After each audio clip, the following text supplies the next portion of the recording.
Thomas, but did I have the name right? Thompson. Thompson.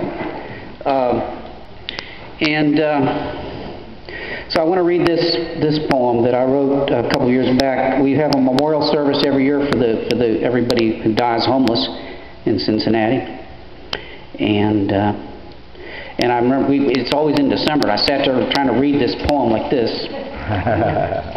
sort of like we was this afternoon in the wind there. Memorial for the homeless dead. The winter wind they call the hawk rounds the corner of the season and skitters the last leaves to the fence lines. We stand in a park with a paper in our hands, and down the paper runs a list of names. None of the names will answer if we call them, but we read them to remember that they had names. These people of the underbridge, the condominiums of the shelters, the apartments of park benches, the cardboard havens and bedrooms of the poor.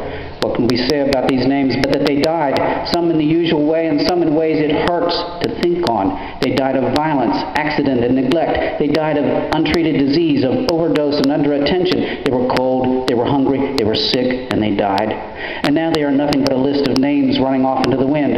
The hawk sweeps the corner of the shivering season, and the cold grass is stiff around our shoes. We stand in a pocket with our pockets full of wind and nothing in our hands but these pages full of names.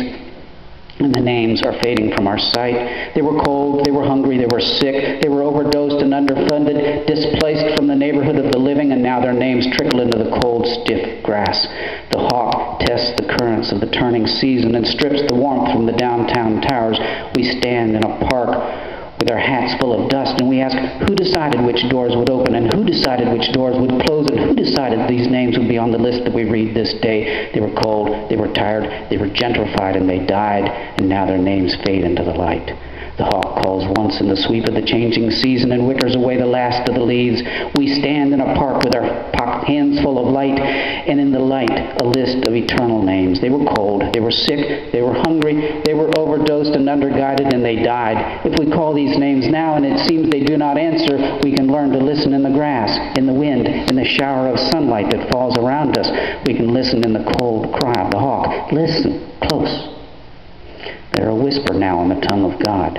We call their names to remember they had names, these people of the underbridge, the condominiums of the shelters, the apartments of park benches, the cardboard havens and bedrooms of the poor.